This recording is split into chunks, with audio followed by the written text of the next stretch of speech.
हम प्रभु परमेश्वर को धन्यवाद देते हैं कि परमेश्वर ने आज का सुंदर दिन एक बार फिर से मुझे और आपको दिया है कि हम परमेश्वर के पवित्र चरणों में आकर परमेश्वर की महिमा करें। प्रियो, मैं आप सभी का स्वागत और वेलकम करता हूं living Christian movement fellowship ministry Jaipur Rajasthan में। प्रभु का धन्यवाद करते हैं कि वो हर कदम पर हमारी अगुवाई करता है, हमारी मदद करता है और हमें अपने हाथों में रखता है ताकि हम उसके साथ साथ चलें, उसकी महिमा करें और दिन भर उसकी महिमा कर सकें। प्रभु ने हमें ये सुंदर दिन दिया, इसके लिए परमेश्वर पिता का दिल की गहराई से धन्यवाद। और प्रभु का धन्यवाद करते हैं कि परमेश्वर हर कदम पर हमारी अगुवाई करता है। आज का जो मुख्य विषय है, सफलता का पायदान। कैसे हम सफल हो सकते हैं उस आखिरी पायदान तक जिसमें जीत होती है, उस तक हम कैसे पहुंच सकते हैं। सफलता का पायदान, इब्रानियों उसका 5 अध्याय उसके 8 पद में लिखा है, और पुत्र होने पर भी उसने दुख उठाकर आज्ञा मानना सीखा।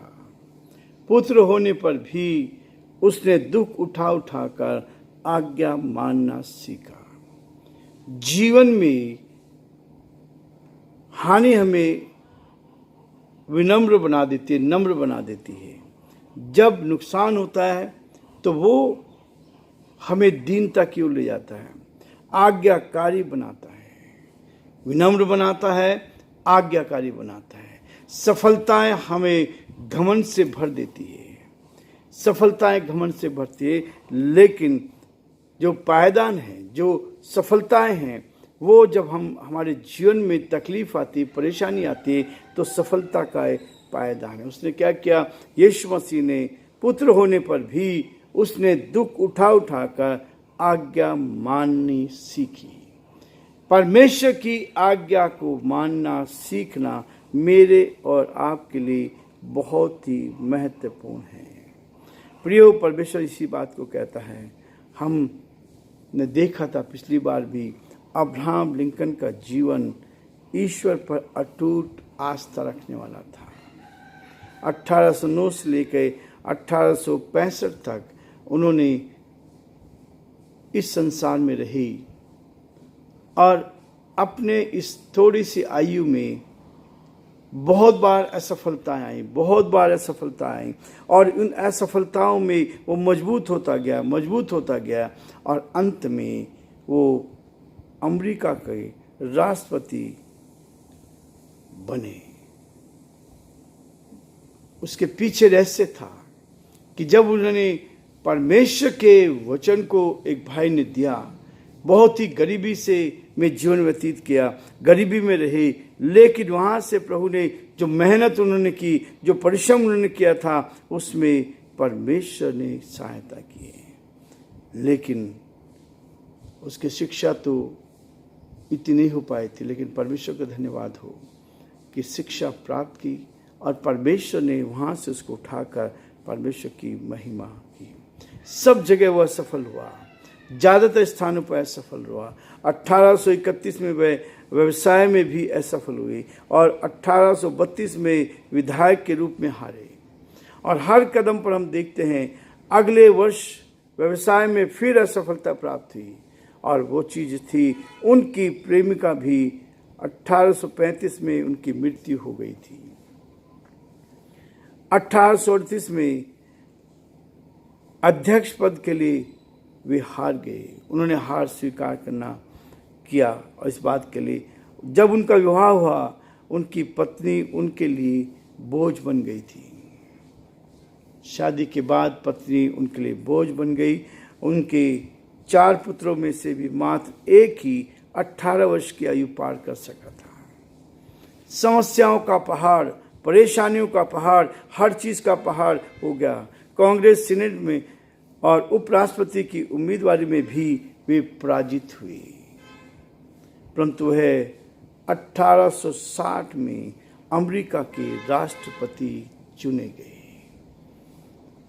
सफलताएं तब आती हैं जब हम बार बार निराश होते हैं, जीवन में हानि हमें विनम्र बनाती है, दीन बनाती है, आज्ञाकारी बनाती है। और जब आप आज्ञाकारी बनकर परमेश्वर की महिमा करते हैं तो प्रियो, परमेश्वर हमें सफलता की ओर ले जाता है और उस पायदान पर ले जाता है जो गोल आपने रखा है। अभी हम सीख रहे थे, मूसा ने 40 वर्ष तक इंतजार किया, अब्राहम ने 25 वर्ष तक इंतजार किया, वेट किया। बहुत बार असफलताएं आती है जीवन में, और ये असफलताएं जो हैं हमें मजबूती की ओर ले जाती है ताकि हम संसार में ऊंचाइयों पर जाएं। इस संसार में कोई भी ऐसा नहीं जो असफल ना हुआ हो। हर व्यक्ति संसार में जो आया है उसमें असफलता है। असफलता समस्याएं, परिस्थितियां जो है के अनुसार निराशा से ये सारी बातें एक ही श्रेणी में आती हैं। जब आप निराश हैं, समस्याओं में हैं, परेशानियों में हैं, नुकसान में हैं, निराशा आपके जीवन में छाई हुई है, तो सब कुछ हमारे जीवन में आता है। जो परमेश्वर से प्रेम रखते हैं, जो परमेश्वर से प्रेम रखते हैं, उनके लिए कोई असफलता अंतिम नहीं है।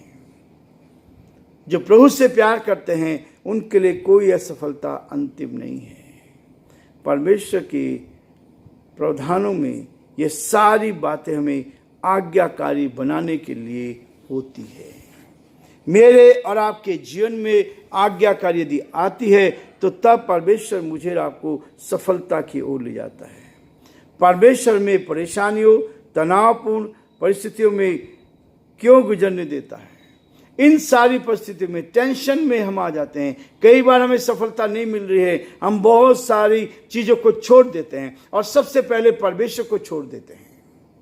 ये सबसे खतरनाक चीज़ है कि जो परमेश्वर मुझे जीवन दे दी, उससे जीवन नहीं दिया तो हम क्या कर लेंगे? हम सफलता प्राप्त करेंगे। यदि जीवन है तो सफलता मिलेगी। हार भी आ सकती है और आती है, बहुत बार आती है। इसलिए कहता है इसका सबसे जो सही उत्तर है, हमें इब्रानी उसका 12 अध्याय 9 पद में लिखा है, हमारे संसारिक पिता जो में अच्छी शिक्षा देते हैं, अनुशासित करते हैं, हम उनका आदर भी करते हैं, तो क्या हमें जीवन की आत्मा के दाता का, उस परमेश्वर पिता का आदर करना चाहिए, नहीं करना चाहिए? ये हमारे जीवन के लिए महत्वपूर्ण है। इसलिए प्रियो, सफलता का वो पायदान है।